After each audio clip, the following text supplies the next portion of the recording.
So guys, स्वागत है आपका आज के नडी एपिसोड में। तो गाइज, आज हम बात करने वाले हैं एमसीयू फेज 4 के लेजेंडरी कैरेक्टर्स सेलेस्टियल्स की, जिनकी शुरुआत एमसीयू में काफ़ी पहले ही हो चुकी थी, लेकिन उनकी स्टोरी को दिखाया जाना अभी भी बाकी है। हालांकि हमारे इन लेजेंडरी कैरेक्टर्स की वजह से ही मार्वल को कुछ दूसरे एपिक कैरेक्टर्स भी दिए गए हैं, जिन्हें हम एटर्नल्स के नाम से जानते हैं और जिनकी अपनी खुद की एक सुपर हीरो टीम भी बनाई गई थी। इतना सब होने के बावजूद और थॉर, एक्समैन और एवेंजर जैसे सुपर हीरोज की लाइफ में होने के बावजूद भी सेलेस्टियल्स मार्वल के एक ऐसे कॉस्मिक बींग्स हैं जिनका फैंस ने कभी भी ध्यान नहीं रखा।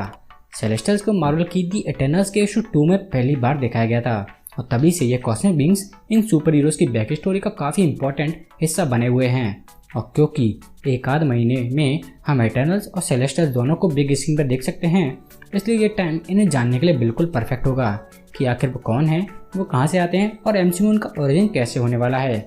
तो गाइज, सबसे पहले बात करते हैं आखिर वो कैसे आ सकते हैं। तो गाइज, ये एक फैक्ट है कि सेलेस्टियल्स मार्वल यूनिवर्स के सबसे पहले कैरेक्टर हैं। मार्वल यूनिवर्स के अकॉर्डिंग सबसे पहले सिर्फ एक आसमान था जिसने खुद के अकेलेपन को दूर करने के लिए इन कॉस्मिक बींग्स सेलेस्टियल्स को बनाया था। सेलेस्टियल्स की लाइफ बिल्कुल स्वर्ग जैसी थी, लेकिन जल्दी इनकी जिंदगी भी झंड होना शुरू हो जाती है, क्योंकि सेलेस्टियल्स की सोच अब 2 ग्रुप्स में डिवाइड हो चुकी थी। एक ग्रुप बस अपने क्रिएटर्स की पूजा करना चाहता था, लेकिन दूसरा ग्रुप आगे बढ़कर यूनिवर्स को देखना और उसमें दूसरी लाइफ्स को लाना चाहता था। बस फिर क्या होना था, हमेशा की तरह झगड़ा शुरू हो जाता है और हमारा मल्टी कलर रेबल सेलेस्टियल्स का ग्रुप जीत जाता है। इन कलरफुल सेलेस्टियल्स को जीतते ही हमारा आसमान चकनाचूर हो जाता है और पहले मल्टीवर्स की शुरुआत करता है, और जिस पर हमारे ये सेलेस्टियल्स कब्जा कर लेते हैं। ये वाले सेलेस्टियल्स मल्टी कलर्ड आर्मर के अंदर मेगा ह्यूमनॉइड जैसे थे, और क्योंकि ये यूनिवर्स में लाइफ फॉर्म्स बनाना चाहते थे, इसलिए कई मायनों में हम इन्हें मार्वल यूनिवर्स का गॉड भी कह सकते हैं। अपनी शुरुआत के बाद से ही सेलेस्टियल्स यूनिवर्स में लाइफ फॉर्म्स बनाने का काम करने में बिजी हैं, लेकिन वो ऐसा कैसे करते हैं इसका रीज़न अभी भी मार्वल नहीं दे पाया है, लेकिन फिर भी इसका थोड़ा बहुत एक्सप्लेनेशन तो बनता है। तो गाइस, सेलेस्टियल्स का life forming process 4 host celestials द्वारा किया जाता है।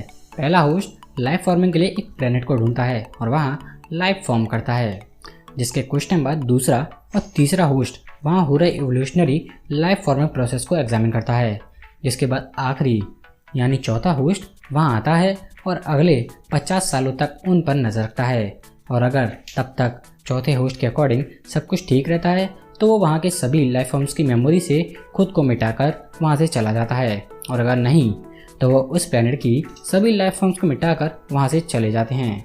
और अगर हम इस प्रोसेस के अकॉर्डिंग सेलेस्टियल्स को देखें तो उन्हें यूनिवर्स का सबसे पावरफुल कैरेक्टर माना जा सकता है, क्योंकि वो किसी भी लाइफ फॉर्म को बना और मिटा सकते हैं। सेलेस्टियल्स का अर्थ के हीरो से बार बार बात करना हमारी अर्थ को एक स्पेशल बनाता है, और यही वजह है कि आज हमारे पास सेलेस्टियल्स के बारे में इतनी नॉलेज हो पाई है। एवेंजर्स के इशू 5 के अकॉर्डिंग 4 बिलियन सालों पहले एक सेलेस्टियल्स गलती से एक स्पेस पैरासाइट हॉर्ड के कांटेक्ट में आ जाता है, जिसके बाद वो बीमार हो जाता है और वो सेलेस्टियल अर्थ पर आकर गिर जाता है, जहां उसकी मौत हो जाती है।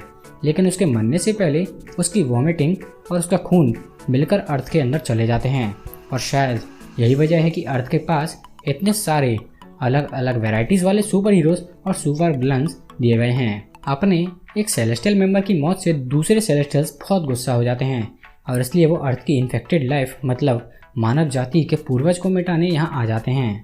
हालांकि यहाँ उनकी स्टोन एज एवेंजर से लड़ाई भी होती है, लेकिन उन्हें हराने के बाद सेलेस्टियल्स का मन बदल जाता है, जिसके बाद हमारी अर्थ बच जाती है। लेकिन जाने से पहले सेलेस्टियल्स यहाँ कुछ एक्सपेरिमेंट्स करना चाहते थे, जिनका रिजल्ट्स एटर्नल्स, डेविएंट्स और म्यूटेंट्स के रूप में मिलता है। सबसे पहले सेलेस्टियल्स इस एक्सपेरिमेंट में जेनेटिक्स वेरिएशन से 100 डेविएंट्स को बनाते हैं, जिसके बाद वो मानव जाति के इवॉल्व होने तक उसे गाइड करने और प्रोटेक्ट करने के लिए 100 एटर्नल्स को क्रिएट करते हैं। और ताकि मानव जाति खुद इवॉल्व हो सके और खुद के लिए हीरो बन सके, इसलिए सेलेस्टियल्स इन प्री ह्यूमन्स में एक्स जीन्स को भी डेवलप करते हैं, ताकि कभी एक दिन ये एटर्नल्स और डेविएंट्स दोनों को पीछे छोड़ सकें। और क्योंकि एटर्नल्स को मानव जाति और होड के इस ओरिजिन का पता नहीं था, इसलिए एक टाइम पर एवेंजर्स के इशू 5 में ही हमारे इस ग्रुप के बीच थोड़ी तनातनी भी हो जाती है। इसलिए क्लोज हाउ की मूवी में देखना होगा कि वो कौन सी कॉमिक से इंस्पिरेशन ले सकती हैं, क्योंकि मार्वल यूनिवर्स में सेलेस्टियल्स एक ऐसी रेस है जिसके ओरिजिन और कामों ने ना सिर्फ एटर्नल्स और डेविएंट्स को बनाया, बल्कि उन्होंने ह्यूमंस, म्यूटेंट्स और यहाँ तक कि मल्टीवर्स को भी बनाया था। और इसलिए अब ये cosmic beings gods celestials MCU में एंट्री लेने वाले हैं।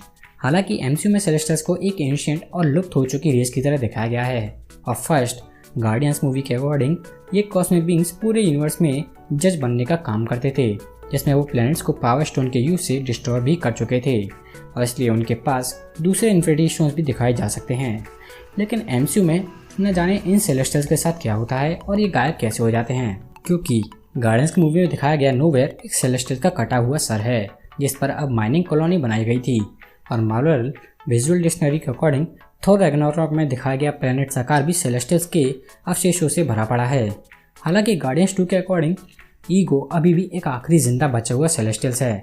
एमसीयू के अकॉर्डिंग सेलेस्टियल्स एक लाइट सोर्स से अपने लिए पावर क्रिएट करते हैं और अगर उन्हें इस लाइट सोर्स से ज़्यादा टाइम तक दूर रखा जाए तो वो अपनी करंट फॉर्म में फंसकर एक मॉर्टल बन सकते हैं। और शायद ये एमसीयू में सेलेस्टियल्स के गायब होने से सबसे वैलिड रीज़न माना जा सकता है। लेकिन फिर भी फैंस एमसीयू के एटर्नल्स मूवी में इन सेलेस्टियल्स के एमसीयू ओरिजिन के बारे में थोड़ा और जानना पसंद करेंगे, क्योंकि एटर्नल्स पूरे 7 सालों की लाइफ स्पैन मूवी है जिसमें सेलेस्टियल्स का 1-2 बार आना जाना लगा रह सकता है और जिनकी हल्की सी झलक हम पहले ही इस मूवी के सेकंड ऑफिशियल टीजर में भी देख चुके हैं, जिसमें अरिशम द जज को दिखाया जाता है जो कि सेलेस्टियल्स का लीडर है और जैसा मैंने पहले बताया था वो चौथा होस्ट भी है जो प्लैनेट के जिंदा रहने और मरने को डिसाइड करता है। इसके अलावा इसमें जेमिया द एनालाइजर को भी दिखाया जाता है जो प्लैनेट के इवोल्यूशनरी प्रोसेस पर नज़र रखता है।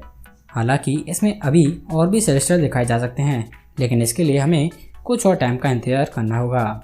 सो गाइस, आज के लिए बस इतना ही।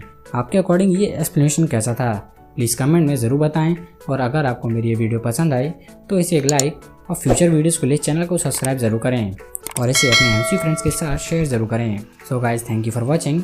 मिलते हैं अगले एपिसोड में एक और मज़ेदार एक्सप्लेनेशन के साथ।